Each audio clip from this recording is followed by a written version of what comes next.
Les troupes sur le sol congolais, mais la question sur la réduction de l'effectif reste encore en suspens.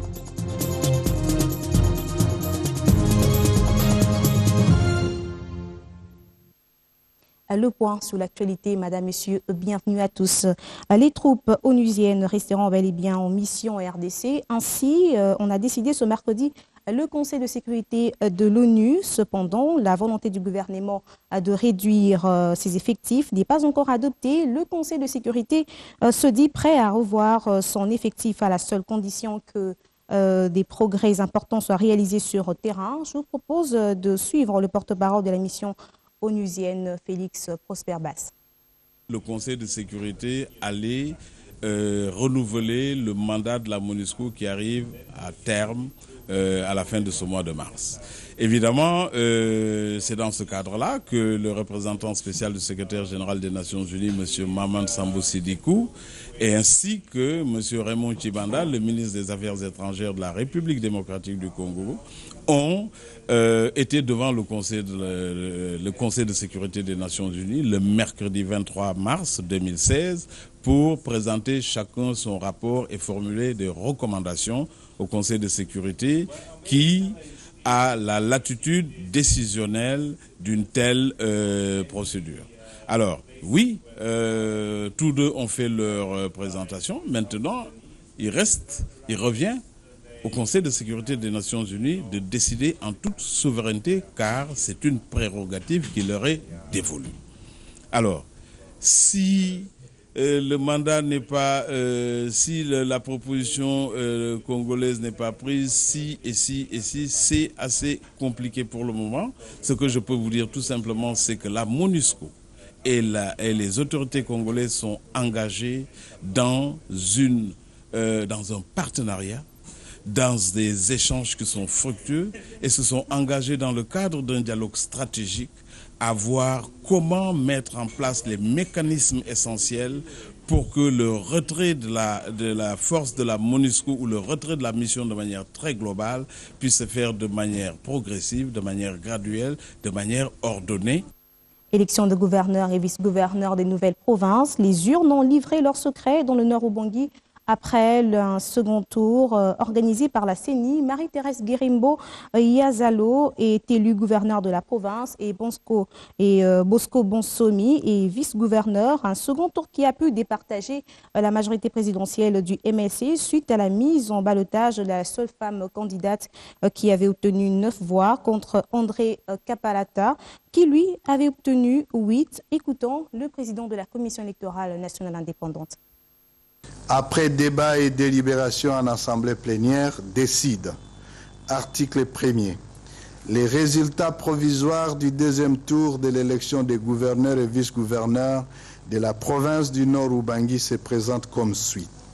Liste Mouvement de libération du Congo. Gouverneur Kapalata, Tegeyoro, André Tedi, 44,44%. Liste majorité présidentielle. Gouverneur Guérimbo Yazalo Marie-Thérèse, 55,56%. Article 2.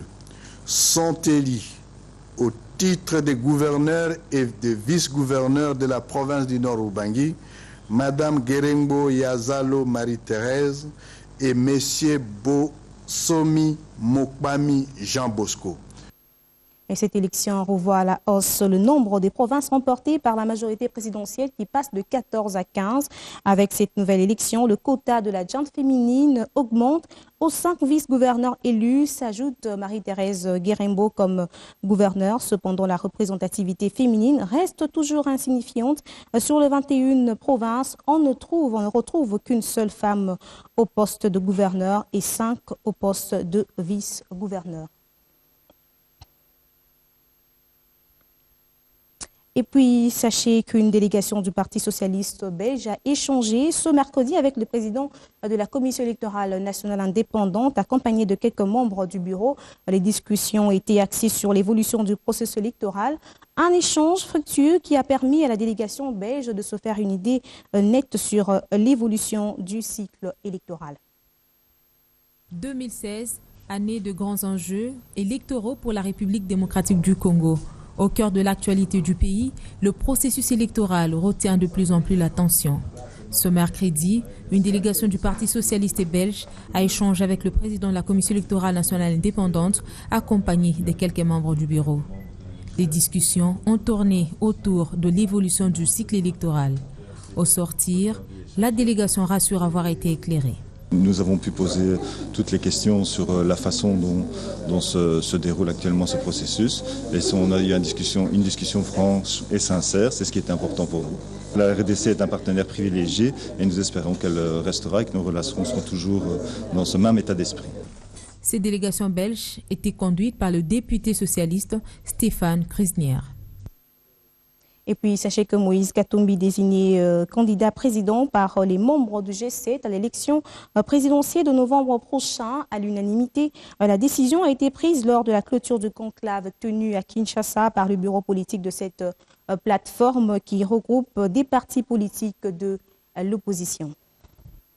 Au chapitre économique, la hausse du dollar américain sur le marché d'échange n'est pas sans conséquence. Des répercussions immédiates sur le quotidien de la population se font déjà sentir. Une situation qui met en alerte la population. Consommateurs et vendeurs décrivent cette situation et quelques articles sur le marché connaissent déjà une hausse de prix. Le constat a été fait dans certains marchés de la capitale. Suivez ce reportage. La hausse du taux de dollar inquiète la population congolaise vu son impact sur le marché de biens et services. Les cambistes qui sont au premier rang de marché dans cette fluctuation monétaire expliquent selon eux la cause. Il y a eu une petite augmentation. Cela est dû au manque de francs congolais sur le marché. Au centre-ville, les taux est à 94 et nous à la cité, les taux varient entre 92 et 93. Il semble que cette hausse soit due à la politique adoptée par le gouvernement, celle de faire entrer plus de devises dans les banques. Le changement inquiète également les commerçants. Il y a réellement hausse du taux. Les marchandises qu'on achetait à 8 000 francs, maintenant 9 000 francs. Les taux est passé de 92, cela influence le prix de la marchandise sur le marché. Nous ne vendons presque plus. Aux assurances données par la troïka stratégique du gouvernement, des mesures sont déjà mises en branle pour maîtriser tout dérapage néfaste dans la structure des prix sur le marché. L'allocation d'un budget conséquent aux interventions dans le secteur de la santé sexuelle et reproductive des adolescents, des jeunes, ainsi que la poursuite des efforts pour la participation significative de cette catégorie sociale à tous les niveaux. Voilà les recommandations phares faites à l'issue du plaidoyer pour l'éducation au VIH, à la santé et de la reproduction des adolescents et jeunes, citées au cours de la rencontre organisée en partenariat avec le ministère de l'EPSING, le Programme national de la santé des adolescents et l'UNESCO. Il représente environ 32,8% de la population congolaise, le jeune de 10 à 24 ans qui font face aux multiples dangers, notamment ceux liés au VIH, au mariage forcé, aux grossesses précoces et indésirables, ainsi qu'aux avortements clandestins. Et malgré les efforts fournis et les stratégies mises en place, il se présente jusqu'ici un besoin accru d'informations en matière sexuelle et reproductive. D'où ce plaidoyer sur l'éducation au VIH, à la santé et la reproduction des adolescents et jeunes. Aujourd'hui, je dois vous dire que la tendance de l'infection du VIH à travers le monde est en train de baisser, mais seule la tranche de jeunes et adolescents où on continue à observer une montée des décès par rapport au VIH-Sida. Donc il y a un problème parce que cette catégorie de la population n'a jamais bénéficié d'une éducation de qualité. C'est pour ça que nous disons deux dimensions de réponse à apporter. La première dimension, c'est l'éducation à la sexualité. Et ça doit aussi être fait par des personnes qualifiées qui ont le vocabulaire. Deuxièmement, au niveau de l'enseignement dans les écoles, il y a des programmes.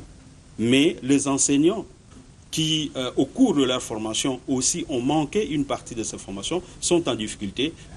Ces assises ont été sanctionnées par plusieurs recommandations, principalement celle d'améliorer l'environnement politique et institutionnel. On alloue un budget conséquent, puisque l'intégration demande beaucoup de fonds, que les partenaires s'alignent au plan stratégique national de santé de l'adolescent qui est mis en place déjà par le programme, un plan de 2015 jusqu'à 2020 pour que les interventions soient prises vraiment en compte nous faisons aussi de notre effort qu'on implique les jeunes à tous les niveaux possibles des interventions.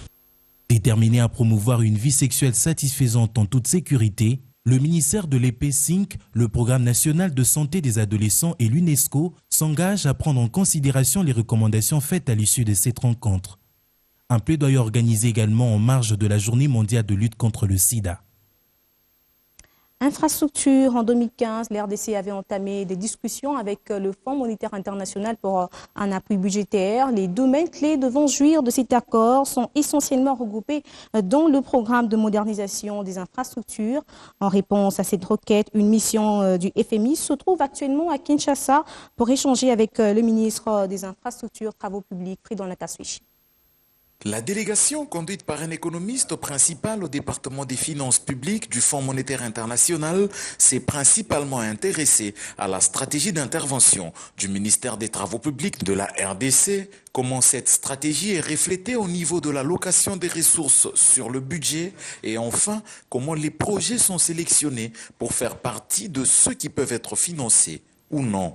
Après les discussions avec l'ensemble des collaborateurs du ministre des Travaux publics, Jean-Pierre Ngwenang, chef de la délégation du FMI, a mis la main sur quelques impératifs après la mise sur pied des stratégies d'ensemble et l'identification des projets utiles. Il est donc important de mieux refléter ceci dans l'allocation des ressources pour les infrastructures et notamment ceci peut se faire, et cela n'existe pas encore, dans le cadre d'une véritable conférence de programmation des investissements qui prennent en compte le niveau des ressources et ensuite qui prennent en compte les priorités, notamment en matière d'infrastructures, parce que les infrastructures sont un important levier pour le développement. Le troisième problème est celui du suivi. Il est important le suivi de l'exécution du budget. Il nous est apparu des discussions que le ministère en charge des infrastructures n'a pas la complète responsabilité sur l'exécution de ces crédits. Mais il est donc important que cette question soit traitée de manière très précise avec tous les responsables, les acteurs qui sont concernés. Cette séance de travail s'est tenue sous la coordination du comité d'orientation de la réforme des finances publiques en RDC, le COREF en sigle.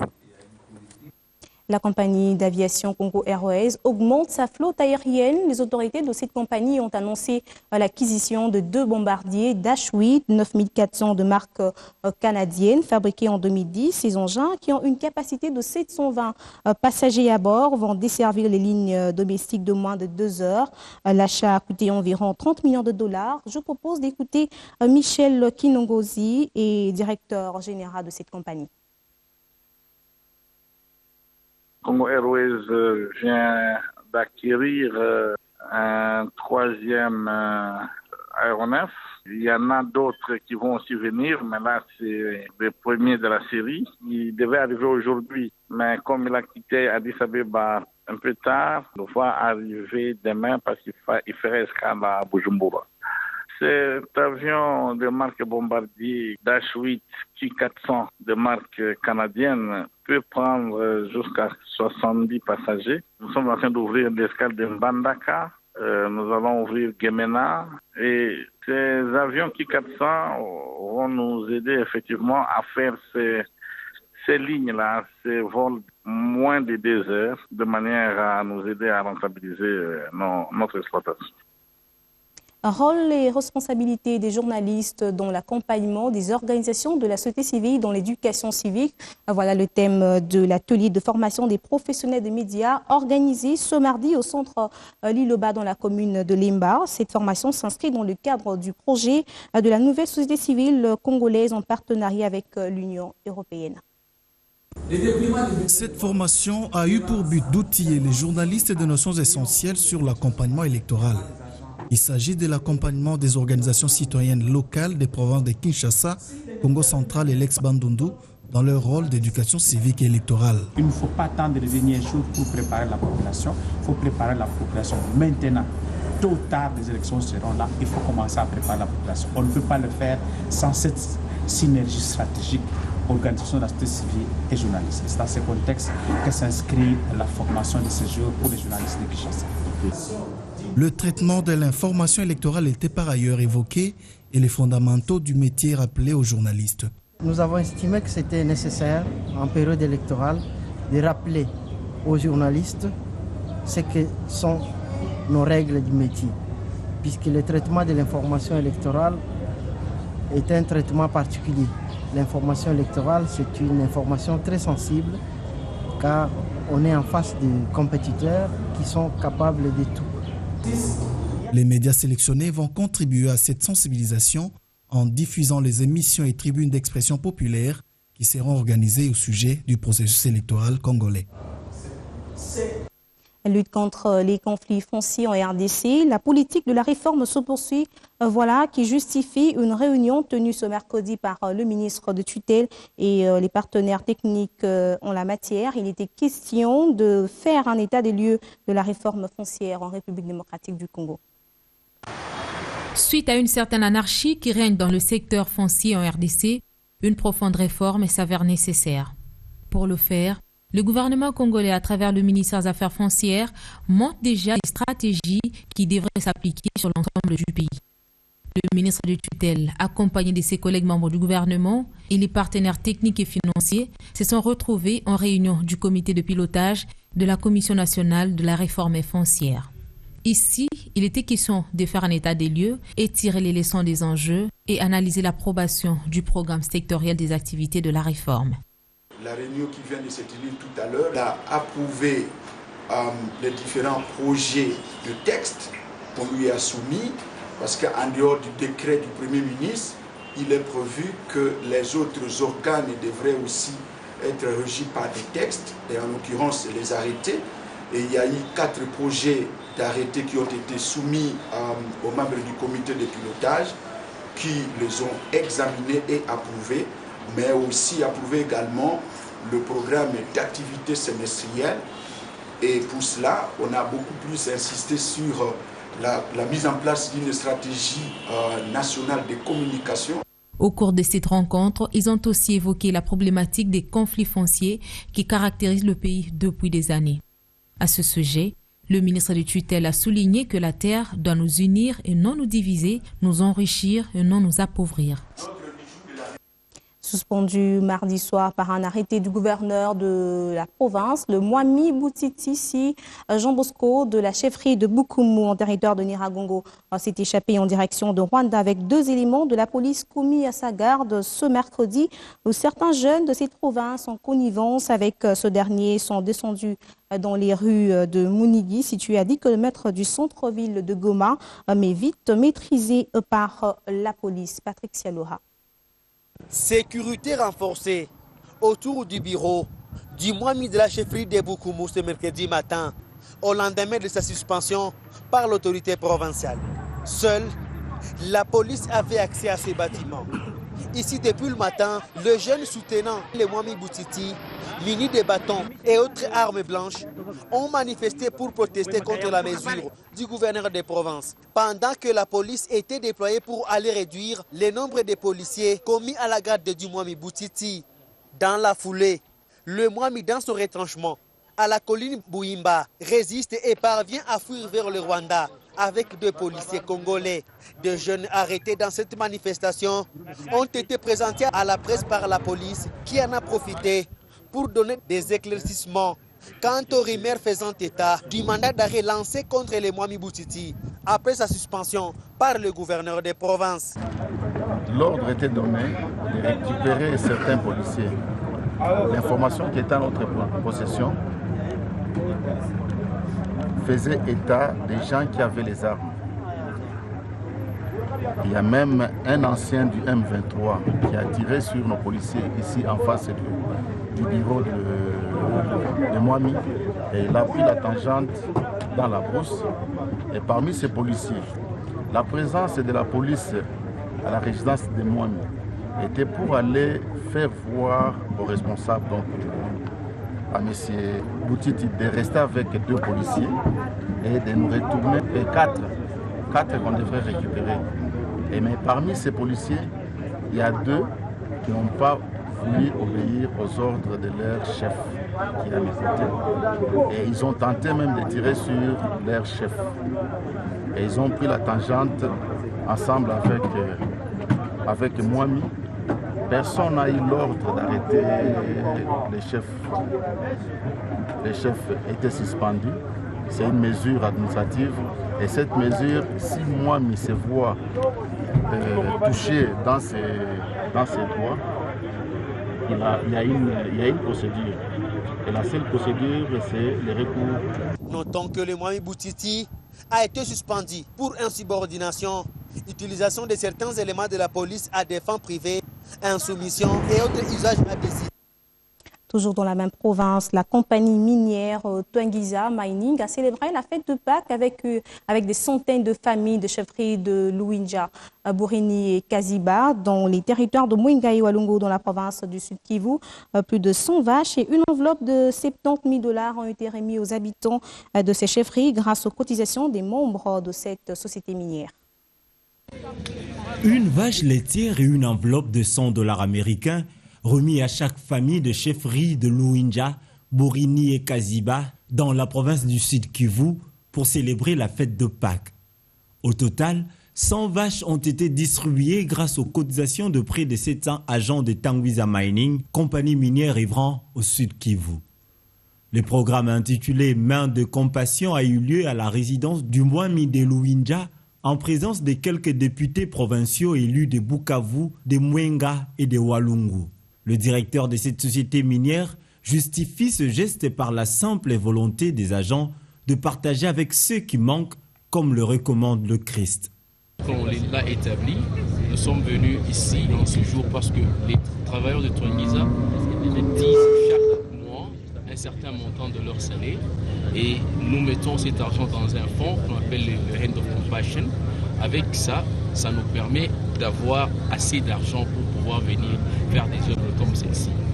Bon, pour ce qui concerne d'abord ce qui se passe ici maintenant, nous sommes venus avec environ 60 000 $. Et ce que l'on a fait, c'est qu'on a constitué cette cérémonie dans le sens de pouvoir assister 100 familles vulnérables au même moment.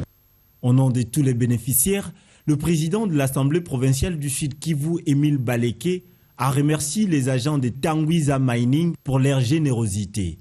Il a également émis le vœu de voir la compagnie poursuivre des actions pareilles dans d'autres coins du Sud Kivu en vue de contribuer tant soit peu au développement de la province. Au chapitre santé, un enfant sur 100 serait touché à la naissance par l'autisme, un handicap encore peu connu, même dans le milieu médical. Beaucoup le confondent à l'autisme qui est plutôt une anomalie auditive.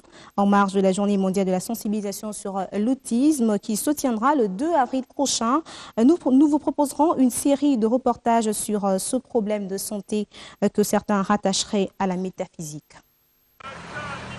Que savez-vous de l'autisme ? D'après moi, ce n'est pas vraiment une maladie normale. J'ignore l'anomalie, mais je sais que c'est une anomalie. On dit que cela est dû par la malformation congénitale. Quand nous allons parler de cette maladie-là, ça peut être d'abord dès la formation dans le sein de sa maman. Mais des fois aussi, il y a aussi la sorcellerie, ça il ne faut pas, nous sommes des Africains. Voilà des idées qui illustrent les caractères complexes et mystérieux qui planent jusqu'aujourd'hui sur l'autisme. Une déficience neurologique qui demeure encore un mystère pour des milliers d'individus à travers le monde. L'autisme n'est pas une maladie, c'est un trouble. Ça envahit le développement de l'enfant. Ça ne permet pas à l'enfant de bien se développer, de bien grandir, d'être comme tous les autres enfants normaux, dont son développement est perturbé. Cela se remarque juste avant 36 mois d'âge. C'est-à-dire, précocement, on s'est repéré que cet enfant a des indices. Si des recherches scientifiques affirment que c'est un problème génétique ou héréditaire, il demeure cependant quelques ambiguïtés autour du concept de l'établissement de ses vraies origines et de sa prise en charge. Pour s'approcher de la réalité, il faudrait mieux parler des autismes au pluriel plutôt qu'au singulier, car une forme commune à tous les autistes n'existe pas. Mais alors, comment reconnaître très exactement ce trouble ? Il y a l'altération du point de vue communication. Il peut avoir la parole, il peut avoir le langage, mais pour transmettre un message, il a des difficultés. Il y a de ces enfants qui présentent même l'écolalie. C'est-à-dire, vous dites à l'enfant comment ça va, L'enfant, au lieu de répondre, ça va bien, j'ai dit, comment ça va? Il y a aussi une difficulté au niveau de l'altération sociale. Cet enfant qui présente l'autisme ne collabore pas avec les autres enfants. Donc il y a l'isolement. Il veut mener une vie solitaire, des activités stéréotypées. Cet enfant qui joue, il joue tous les jours de la même manière. En croire ce psychologue, certains autistes sont atteints gravement et d'autres légèrement. Seul moyen de les certifier demeure la consultation psychiatrique dès l'apparition de symptômes. Il n'y a pas vraiment une façon de pouvoir prévenir ces facteurs génétiques, mais ça arrive. Mais dès que ça arrive, il faut amener l'enfant auprès des spécialistes qui sont des psychologues, qui sont des psychopathologues qui peuvent voir s'il y a des traumatismes au niveau de l'enfant. Outre la difficulté d'intégration au sein de la société, les autistes atteints des syndromes d'Asperger sont étonnants de par leur culture générale et leur intérêt dans un domaine spécifique dans lequel ils excellent. Il demeure pourtant d'énormes lacunes dans notre société, notamment celles liées au déficit communicationnel, à l'accompagnement familial et aussi sur le plan de la formation des médecins, des enseignants spécialisés, des éducateurs et du personnel paramédical pour l'orientation des autistes. Nous allons nous séparer par cette note sportive. La Fédération d'athlétisme du Congo annonce l'organisation des championnats d'athlétisme d'Afrique centrale ici à Kinshasa en début du mois d'avril. L'objectif, c'est de confronter les léopards d'athlétisme à ceux de la zone d'Afrique centrale avant les championnats d'Afrique des Nations RSA 2016. Championnat du monde d'athlétisme en salle Portland, États-Unis d'Amérique, la République démocratique du Congo a participé avec un seul athlète qui a été disqualifié au premier tour. Ça n'a pas été facile pour nous parce que l'athlète qui devait concourir avait de petits problèmes d'abord de la sortie et il a fait un faux départ. L'anglais, qui est la langue utilisée aux États-Unis, n'a pas été facile pour l'athlète. Et il a été juste éliminé à la sortie en faisant un faux pas. Vous savez très bien que nous sortons difficilement, tenant compte des moyens de bord que nous utilisons dans notre pays. Et voilà un peu ce que ça a été aux États-Unis. Au moins, les espoirs sont permis dans d'autres échéances. L'athlétisme du Congo démocratique affûte sa préparation pour le championnat d'Afrique des Nations que va organiser la République sud-africaine au mois d'avril prochain. Un réel plaisir de vous tenir au courant de l'actualité. Merci à vous de nous avoir suivis à Kinshasa et partout dans le monde.